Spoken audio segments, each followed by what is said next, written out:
दोस्तों, हम में से बहुत से लोग पूरी जिंदगी जॉब करते रहते हैं, यह सोचकर कि एक दिन हमारे पास बहुत सा पैसा हो जाएगा, हम रिच और वेल्दी हो जाएंगे और फिर लाइफ को एंजॉय करेंगे। बट जॉब करते करते हमारी जिंदगी बीत जाती है, फिर भी हमें हमेशा पैसों की कमी महसूस होती रहती है।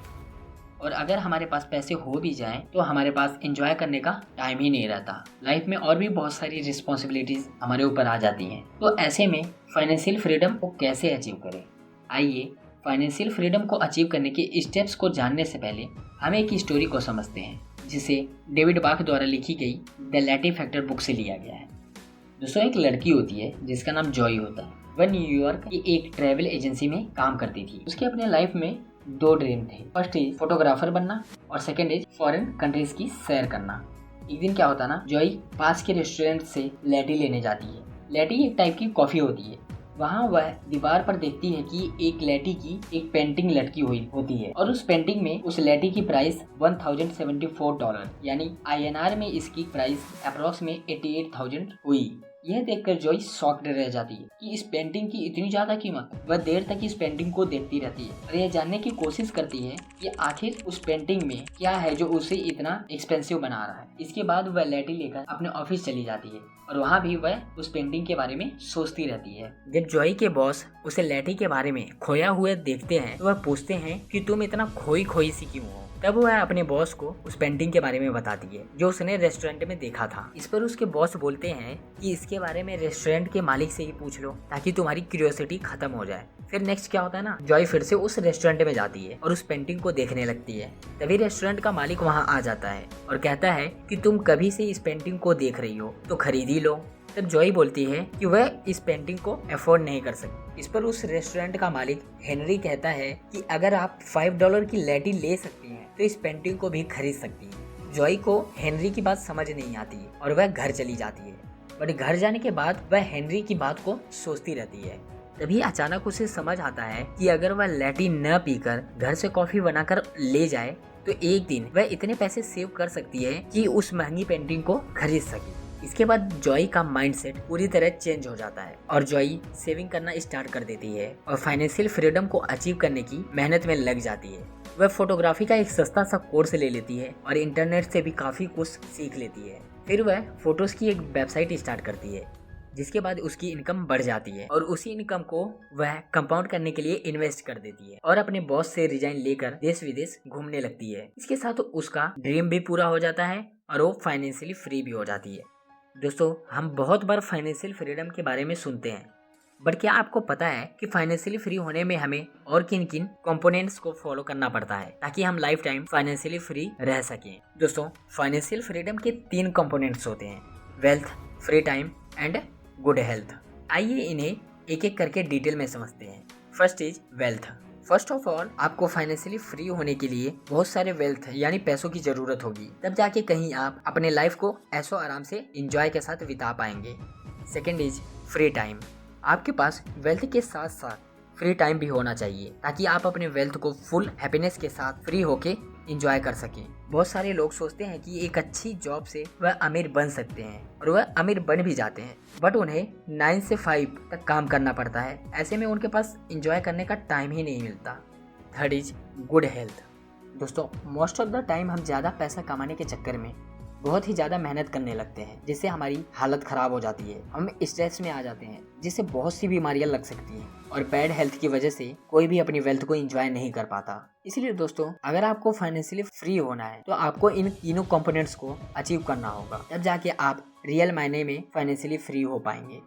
दोस्तों, अब ऑथर इस बुक के नेक्स्ट पार्ट में फाइनेंशियल फ्रीडम को अचीव करने के लिए 4 स्ट्रेटेजी के बारे में बताते हैं। तो अगर आपको अपनी लाइफ में फाइनेंशियली फ्री होना है तो आपको भी इन स्ट्रेटेजी पर फोकस करना होगा, जिसका फर्स्ट स्ट्रेटेजी है हमारा पे योरसेल्फ, यानी अपने आप को पे करो सबसे पहले। अगर आपको अमीर बनना है तो सबसे पहले अपने इनकम से जिसे पैसे देने हैं वो है अपने आप को। हेनरी कहते हैं, what pay yourself first means is that the first person who gets paid is you and you give that money. In other words, you pay yourself the first hour of each day's income. हम हमेशा अपने आप को सबसे बाद में पैसे देते हैं, अगर आपकी सैलरी महीने के फर्स्ट वीक में मिलती है तो आपका पहला काम यह होना चाहिए कि अपने सैलरी का कुछ पार्ट पहले ही अपने लिए निकाल लेना चाहिए और इन पैसों को कहीं पर इन्वेस्ट करना स्टार्ट कर दें। इस मेथड का यूज करके आप अपना वैल्यू करना सीख जाओगे, जो मोस्ट ऑफ द पीपल नहीं करते। दोस्तों, अगर जॉय $5 हर रोज सेव करती है तो एक साल के लिए अगर 10% कंपाउंड इंटरेस्ट मिलता है तो पूरे साल में वो ऑलमोस्ट $1885 सेव कर सकती है। अगर इसी प्रोसेस को वो 40 इयर्स तक फॉलो करे तो बनते हैं $9,48,611, जो कि इंडियन रुपीस में लगभग 7 करोड़ बनते हैं। ये तो रही केवल कॉफी वाली बात। अगर जॉय और अपने एक्सपेंसेस को कम करके डेली अगर $25 सेव करती है तो अगले 40 इयर्स तक वो पैसे $3.4 मिलियन बन जाते हैं, जो ऑलमोस्ट इंडियन रुपीस में 25 करोड़ होते हैं। बट यह एक लॉन्ग टर्म प्रोसेस है, लेकिन यहाँ ऑथर हेनरी के थ्रू हमें यह समझाने की कोशिश कर रहे हैं कि अगर पेशेंस और लॉन्ग स्ट्रेटेजी के साथ ऐसा करते हैं तो बहुत पैसा कमा सकते हैं बिना किसी प्रॉब्लम के। बस हमें अपने बेफालतू के खर्चों को कॉम्प्रोमाइज करना है। अब यहाँ दूसरा स्ट्रेटेजी है जो ऑथर जॉय को सिखाते हैं, वो है पावर ऑफ कंपाउंडिंग। दोस्तों, मैक्सिमम बैंक्स हमें केवल सिंपल इंटरेस्ट देते हैं और मैक्सिमम लोग अपने पैसों को सेविंग्स अकाउंट में रखते हैं, जिससे उन्हें केवल सिंपल इंटरेस्ट मिल पाता है। अगर आपने अपने सेविंग बैंक अकाउंट में 1000 रुपये जमा किए हैं और उस पर 100 रुपये आपको इंटरेस्ट मिला है तो आपको हमेशा 1000 पर ही इंटरेस्ट मिलता रहेगा। जबकि कंपाउंड इंटरेस्ट में अगर आपने 1000 रुपये जमा किए हैं और उस पर 100 का इंटरेस्ट मिला है तो इसके बाद आपको 1100 रुपीज़ पर इंटरेस्ट मिलेगा, ना कि 1000 पर। अब जिन लोगों को यह सीक्रेट पता होता है वो आगे चलकर मिलियनर बन जाते हैं, वहीं दूसरी ओर बाकी लोग पुअर ही रह जाते हैं, फिर चाहे दोनों ने स्टार्टिंग में सेम अमाउंट ही क्यों ना जमा किए हों। इंडिया में पीपीएफ यानी पब्लिक प्रोविडेंट फंड में कंपाउंड इंटरेस्ट मिलता है। इसके साथ ही हमें अपने पैसों को सेविंग्स अकाउंट में ना रखकर उसकी एफडी यानी फिक्स डिपॉजिट करवा लेनी चाहिए, जिसमें आपको कंपाउंड इंटरेस्ट का बेनिफिट मिलेगा। साथ ही अगर फ्लेक्सी अकाउंट की फैसिलिटी हो तो वह ले लेना चाहिए, जिससे आपके लिमिट के ऊपर के पैसे अपने आप एफडी में कन्वर्ट होते रहेंगे। अब इसके बाद ऑथर जॉय को फाइनेंशियल फ्रीडम अचीव करने के लिए तीसरी स्ट्रेटेजी के बारे में बताते हैं, जो कि है पावर ऑफ ऑटोमेशन, जिसका मतलब है कि आपका काम आपके बिना भी ऑटोमेटिकली चलता रहे। अब यहाँ ऑथर बताते हैं कि कॉरपोरेशन के लिए बजट कारागार हो सकता है, बट जब किसी शख्स की फाइनेंशियल प्लानिंग की बात आती है तो यह वर्क नहीं करता। आज की डेट में लोग बिजी हैं, उनके पास ज़्यादा लेन देन करने का टाइम नहीं है, जिसके लिए ऑथर हमें ऑटोमेटिक पेमेंट सिस्टम के बारे में बताते हैं, ताकि जब भी आपको सैलरी मिले तो उसमें से कुछ हिस्सा टैक्स, ग्रिड और अदर नेसेसरी एक्सपेंसेस में चला जाए और आपको पता भी ना लगे। एक बार ऑटोमेटिक पेमेंट सिस्टम सेटअप हो गया तो वह अपने आप चलेगा, उसके लिए किसी डिसिप्लिन और सेल्फ कंट्रोल की ज़रूरत नहीं होगी। इसलिए हमें अपने पैसों को कंटिन्यूसली इन्वेस्ट करते रहना चाहिए, जिससे आपको सोते सोते भी रिटर्न मिलता रहेगा। इसी को लेकर वॉरेन बफेट का एक बहुत ही फेमस कोट है, if you don't find a way to make money while you sleep then work until you die. जिसका मतलब है कि अगर आप अपने लाइफ में सोते हुए पैसा नहीं कमा पाते तो आप जब तक जिंदा रहेंगे तब तक आपको काम करना पड़ेगा। एट द एंड ऑथर हमें मनी से रिलेटेड 3 मिथ्स को बताते हैं। आइए हम भी इन्हें जानते हैं, ताकि हमारा भी पैसों को लेकर मिसकंसेप्शंस दूर हो जाएं और हम पैसों को लेकर एक पॉजिटिव थिंकिंग डेवलप कर सकें। पहला मिथ है हमारा, by working we will become rich in a few years. बहुत से लोग सोचते हैं कि हमें कुछ सालों तक नौकरी करके पैसा कमाते रहना चाहिए, जिससे एक दिन वह अमीर हो जाएंगे। बट ऐसा करने से उन्हें कभी भी फाइनेंशियल फ्रीडम नहीं मिलेगी। वो केवल अपनी लाइफ में सर्वाइव ही कर पाएंगे, बिकॉज उनके पास पैसा तो हो जाएगा बट एंजॉय करने के लिए टाइम ही नहीं होगा और वे अमीर बनते बनते बूढ़े हो जाएंगे। इसलिए आप पैसा कमाने के साथ साथ अपने रिच लाइफ को एंजॉय करें।